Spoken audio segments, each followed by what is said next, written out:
up, YouTube? My name is Steve Gray, and thank you for watching. If you're new here, please do that subscribe button, turn on that notification bell, leave a like, and feel free to comment down below what you would like me to do for future anime, cartoon-related videos. So I'm hoping the lighting looks halfway decent. I cannot figure this lighting situation out for the life of me. I got two big LED lights that are pretty bright, but at the same time, either my face looks dark or it's whitewashed, and it looks the best in natural lighting, but you gotta work with what you got, and it probably doesn't help that the cell phone camera doesn't pick it up too well. But today we're talking about Jujutsu Kaisen Episode 4, and let me tell you, this was freaking crazy. So basically, they go to this detention center or prison, whatever you prefer to call it. We don't know if it's like a juvenile detention center or prison. And these people are freaking out. There's this big cursed special level object. We learn about the grades. So grade 4 is super weak. This is like somebody, you got a bat, you got a hard blunt object you can kill a grade 4. Grade 3, probably going to need something a little bit heavier, maybe a pistol perhaps. Grade 2, going to need yourself a good old-fashioned shotgun. Grade 1, you're going to need yourself a rocket launcher, or minigun, if you're not familiar with that. It's something big, heavy artillery. And special grade, you need a special grade Jujutsu user, and none of these first years are that. So Itadori, Fujigiri, and Kuchisaki got the names in front of me, so I remember who they are. Basically, they are not going to be able to defeat this cursed spirit, this cursed object. Their goal is basically to go to it, save I think there's like 5 or 6 people that are possibly in there, and get out, and basically let it go. Basically, they can kind of somewhat seal the spirit in that area from what I was told, but at the same time, it's not going to go down well. They are in no way they are ever going to win this. It's not happening ever. And I mean that wholeheartedly.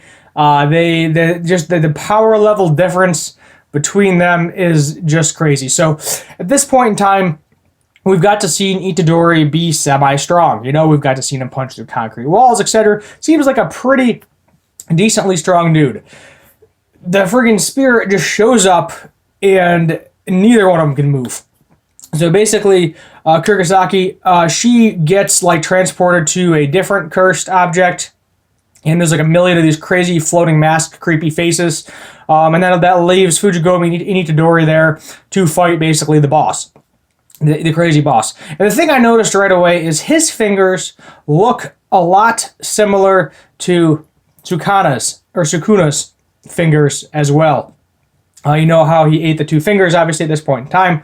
And it is just, I bet you. And I thought it was going to be one of the fingers to begin with, and I was right. That's kind of where the episode ends. Basically, Sukuna takes over and just wrecks this thing. But before Sukuna takes over, basically, Itadori is like, look, you need to get her out of here. Everybody needs to get out of here right now. This is a bad situation. Give me a signal when you're both out of here and safe.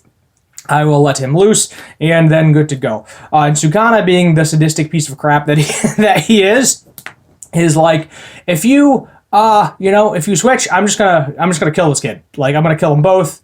I'll kill him too, but I'm just gonna kill him. And basically, that does not happen. Itadori gets his hand freaking chopped off like nothing, and he's just there freezing, trying to fight this thing. He's barely holding up against it. It's literally decaying his fingers on his right hand in the process. And then basically he's like, well, I'm not strong at all. I don't know how to use jujutsu at all. And then finally, after being on the brink of death, which he pretty much is, he's going to die. He's like, great, I'm going to die with regrets. At least I thought I was strong enough to be able to die when I wanted to. No, he is not. He tries to use jujutsu. His fist glows red. He goes to punch it, and it just catches it. And it's basically, he's a giant joke to it. That's basically it. Nothing there. But then at the same time, we get to see the crazy power level Sukuna has, because once it gets transferred over, he regenerates the fingers in the one hand. The cursed object is now terrified completely terrified. And then he accidentally regenerates his left eye hand. And he was like, crap, I shouldn't have done that because humans can't do that, but cursed objects can. Obviously, because, crazy spirit demon nonsense going on. And that's like the gist of it. He's like, crap, I shouldn't have done that because he has 18 other fingers lying around. So he doesn't care if Itadori dies. It's only going to be an issue when Itadori has eaten all 20 of the fingers. So now, at this point, we're 3 down. Basically, Sukuna comes out and just OPs this thing in like half a second, cuts off its arm, makes this giant, crazy shrine, cursed object, demon tower thing. That we can see basically thinks this guy is a joke because he is a joke. He was like, oh, I only meant to slash you 3 times. I ended up slashing him like 18 different times, cutting him vertically and just friggin' decimizing the thing. Takes the finger out, does not eat the finger yet. Not sure why he hasn't eaten the finger yet. I'm assuming Itadori will switch back and that'll happen. But the issue is, he was like, if you're going to switch back, just do it. Like, it's over. It's done. And he doesn't. So that leads me to believe one of 2 things. 1, that cursed spirit isn't finally dead. Or 2, Sukuna is getting slightly stronger by the day. And they are going to have to stop him somehow from taking over Itadori's body. Or Itadori is so mentally messed up right now that he's not going to take back over. So we will just have to wait and see until episode 5. But my God, this has just been keeping me on the edge of my seat. It seems like every single episode is getting progressively better and better and better, and it is just fantastic. This is a great show. Currently, I am definitely liking this a little bit better than Yashahime, the Princess Half Demon, because I don't need to know the story behind it. Obviously, with that, never watching Inuyasha, I don't know the full story. I have grown to slowly like that series. It is getting better because I'm getting more into it.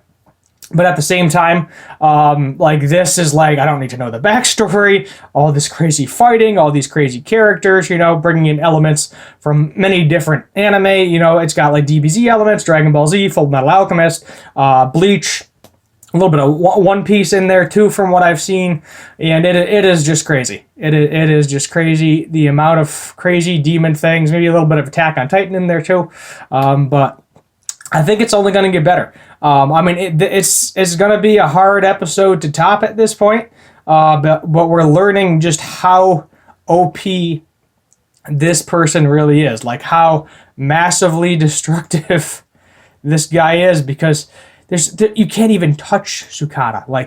That's how crazy this is. Can't even touch him.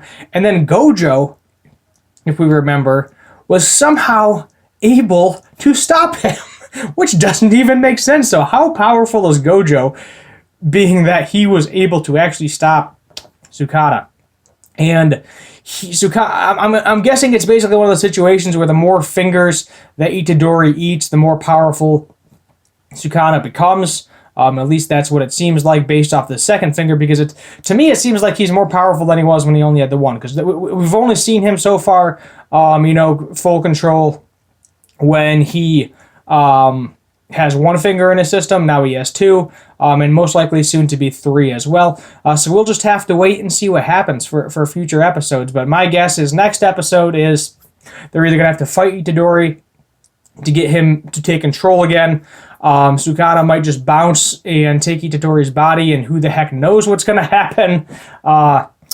Gojo, he's going to have to show up. Either Gojo or the principal. Those are the 2 characters that we've actually seen so far in the anime, so my guess is they're going to want to develop them further in the first season. So one of them might show up to help and get rid of the special class. But as you said, basically Gojo is massively busy because the special grades are out there all around, unfortunately. And he, being probably the strongest person there, has to go take care of that. There's really nothing else he can do. We also learned that there are shamans, which basically can see the spirits but don't have the ability to do jujutsu. So they can't really do anything besides spot them and be like, hey, can we get a jujutsu user over here to get rid of this thing, causing problems, etc.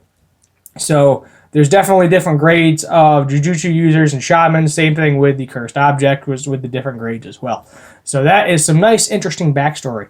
I think that's where we're pretty much going to end it. I'm on the edge of my seat edge of my seat this entire episode, just watching this play out. And I was like, they said the one character was going to die. I was like, I didn't expect it to almost be Itadori this episode. But as the shonen stereotype, if you lose a limb, you're usually good to go, limb, hand, whatever. And is the case with this as well. So I'm not sure if this is a shonen anime or not. I didn't look too much into that at this point in time, but I think it is. Not 100%, but I think it is another shonen anime. So we'll just have to wait and see what happens in the craziness in episode 5. I will see you tomorrow for the Ashime Half Demon Princess review. This is Steve Gray. Thank you for watching, and as always, have a good one.